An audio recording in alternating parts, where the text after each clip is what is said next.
और ये perfect plan क्यों है? क्योंकि ये प्लान किसी टीचर के पॉइंट ऑफ व्यू से नहीं बनाया है। ये प्लान बना है आपको ध्यान में रखते हुए। मैंने बात करी है रैंकर्स से, टॉपर्स से, जिनका परफेक्ट 180 में से 180 स्कोर आया है। उन्होंने क्या गलतियां करी, उन्होंने अपनी गलतियों को कैसे सुधारा और वो कैसे 0 से 180 तक पहुंचे।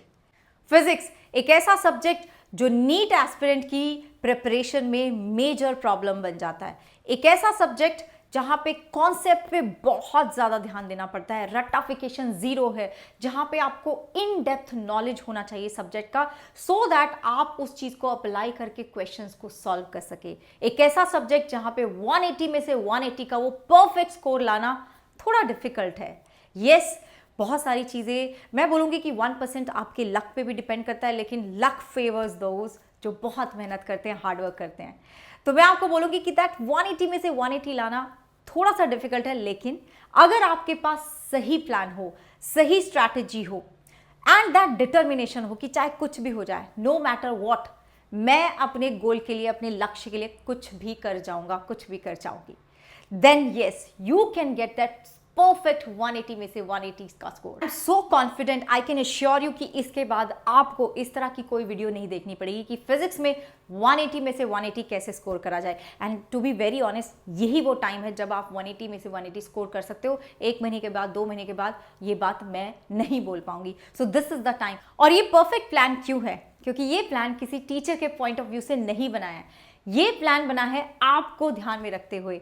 इस प्लान को बनाने में मुझे 4-5 दिन लग गए, क्योंकि मैंने बात करी है रैंकर्स से, टॉपर्स से, जिनका परफेक्ट 180 में से 180 स्कोर आया है। उन्होंने क्या गलतियां करी, उन्होंने अपनी गलतियों को कैसे सुधारा और वो कैसे 0 से 180 तक पहुंचे।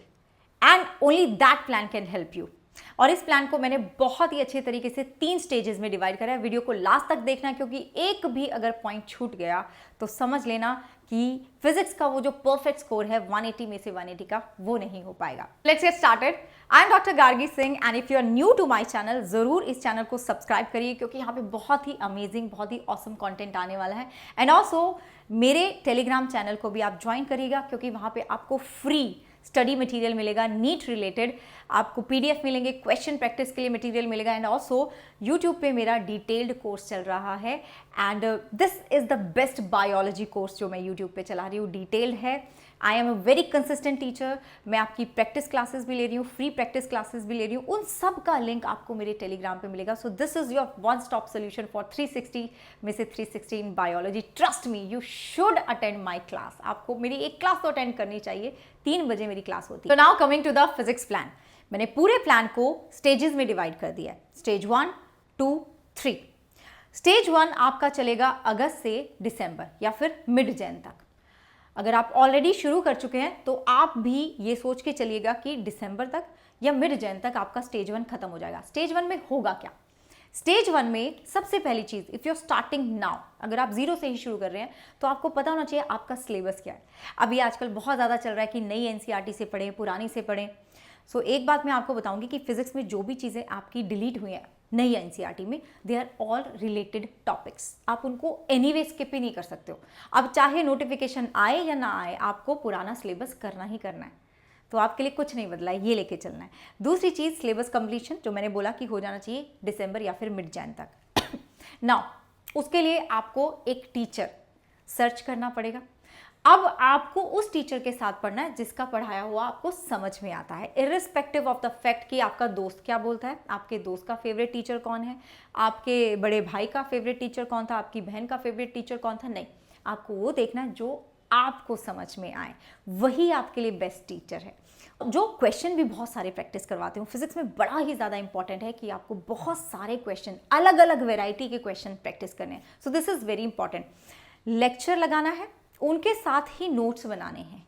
टीचर के नोट्स, देखो टीचर के नोट्स होते हैं, आपको मिल जाएंगे, ओके ठीक है, पीडीएफ में मिल जाता है, लेकिन you have to make your own detailed notes. इस स्टेज में आपके खुद के डिटेल्ड नोट्स बन जाने चाहिए, क्योंकि वो नोट्स आपको बहुत हेल्प करने वाले स्टेज 2 में। नाउ डीपीपी जो आपके टीचर आपको देंगे, मेक श्योर कि वो टीचर आपको डीपीपी भी देते हो, ठीक है। डीपीपी पीवाईक्यूज आप करेंगे with timer and OMR sheet. This is very important. आपको बच्चे शुरू से ही specially in case of physics. वैसे ये आप हर एक चीज़ में अप्लाई करिए, केमिस्ट्री हो चाहे बायो हो, सब में आप जो भी क्वेश्चन प्रैक्टिस कर रहे हैं टाइमर और OMR शीट के साथ ही करेंगे, क्योंकि शुरू से ही अगर इसकी प्रैक्टिस रहेगी ना, लास्ट में आपका वो टाइम मैनेजमेंट वाला प्रॉब्लम नहीं रहने वाला है। So this is very important, stage 1 से ही ये शुरू कर देना है। Now I have also mention some points जो आपको जो which are very very important है। तो पहली चीज, फॉर्मूला शीट आप स्टेज 1 में ही बना लेंगे, because there are so many question जो डायरेक्टली आपके फॉर्मूला बेस्ड होते हैं और फॉर्मूला फिर याद नहीं आता है। सो फॉर्मूला शीट बना के रख लेनी है। डिटेल नोट्स आपके इसी स्टेज में बन जाने चाहिए। डू नॉट वेट कि एक बार मेरा सिलेबस खत्म होगा तो ही मैं डिटेल नोट्स बनाऊंगी, नहीं, वो नहीं करना है। That is the biggest mistake. Then मैंने अभी आपको बताया कि मैंने बहुत सारे बच्चों से बात करी, and this is one thing जो स्टैंड आउट हुई। हर एक बच्चे ने, जो भी रैंकर था, जो भी टॉपर था, जिसके 180 में से 180 आई है, ये वाली बात हर एक ने बोली कि NCERT आपको पढ़नी है। Once you are done with the lecture, once you are done with the question practice, once you are done with the notes, उसके बाद आप NCERT पढ़ेंगे, क्योंकि फिजिक्स की NCERT थोड़ी सी ट्रिकी है। एकदम से लेक्चर के बाद पढ़ोगे इतनी समझ में नहीं आएगी। So you have to follow this pattern, this sequence. पहले लेक्चर हो जाएगा, शॉर्ट नोट्स हो जाएंगे, फिर PYQs हो जाएंगे, DPPs हो जाएगी, क्वेश्चन सॉल्विंग हो जाएगा, then you go and read the NCERT, तब आपको वो समझ में आएगी। एंड वीकली रिविजन मस्ट, नहीं छोड़ना है। ये नहीं करना है कि पहले मैं सिलेबस कर लूं फिर उसके बाद मैं रिवीजन करूं। ये सबसे बड़ी गलती होती है आपकी, चाहे वो फिजिक्स हो, केमिस्ट्री हो, बायो हो। वीकली रिवीजन हर एक सब्जेक्ट को इज अ मस्ट। ठीक है जी। So this is your stage 1। Stage 2 में क्या होने वाला है? स्टेज 2 में it is going to be from mid Jan to March. तो मार्च तक मेरा स्टेज 2 खत्म हो जाना चाहिए। इसमें मैं क्या कर रही हूं, मैंने सिलेबस तो खत्म करा लिया था, अब मैं सिलेबस का करूंगी डिटेल्ड रिवीजन। ठीक है, now we will do detailed revision. मतलब पहले अगर तुम एक चैप्टर के लिए 4 लेक्चर लगा रहे थे तो अब वो 2 में खत्म हो जाना चाहिए, क्योंकि अब मुझे उससे आधे टाइम में अपना सिलेबस खत्म करना है। आधे भी नहीं, 1/3 में खत्म हो जाना चाहिए। सो डिटेल्ड रिवीजन होगा। अब जो डिटेल्ड नोट्स बनाए थे उसी से तुम शॉर्ट नोट्स बनाओगे। किसी से मांगने नहीं है नोट्स, किसी और के नोट्स आपके लिए मिट्टी हैं, आपके नोट्स आपके लिए सोना है। तो क्वेश्चन प्रैक्टिस चलता ही रहेगा। Now you will also start taking mock test. At least 2 mock test in a week आपके हो जाने चाहिए।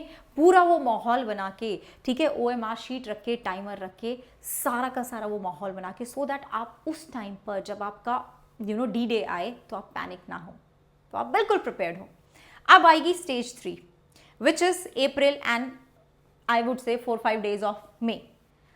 इसमें क्या करना है? इसमें होगा फास्ट ट्रैक रिवीजन, वही 1 शॉट वाला जो होता है। अब आपको इस टाइम पे 3 से 4 मॉक टेस्ट एक हफ्ते में देने शुरू कर देने हैं विद टाइमर, OMR शीट। वो मुझे बोलने की जरूरत नहीं, वो तो होना ही चाहिए। लास्ट के 10 दिन में आपको हर रोज एक मॉक टेस्ट लगाना ही लगाना है। ये है आपकी स्टेज 3। सब कुछ अगर तुम ऐसा ही करते रहोगे, सिंसियर रहोगे, कंसिस्टेंट रहोगे, nobody can stop you from getting that perfect 180 में से 180 का स्कोर इन फिजिक्स। याद रखना, जो चीज तुम्हें रोकती है वो सिर्फ तुम हो, वो सिर्फ ये है, you have to make your brain your slave. आपको इसका गुलाम नहीं बनना है, आपको इसको अपना स्लेव बनाना है।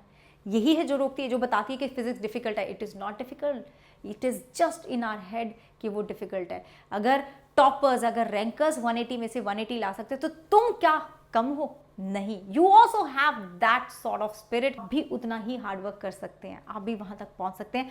आई believe in you, I believe in you. And there is one more thing, बहुत सारे बच्चों को ये एक डाउट आता है कि बुक्स कौन सी यूज करी जाए। देखो, एक जो अच्छा टीचर है ना, जो आपको नोट्स भी दे रहा है, जो आपको DPPs दे रहा है, जो आपको PYQs भी करवा रहा है, दैट इज इनफ।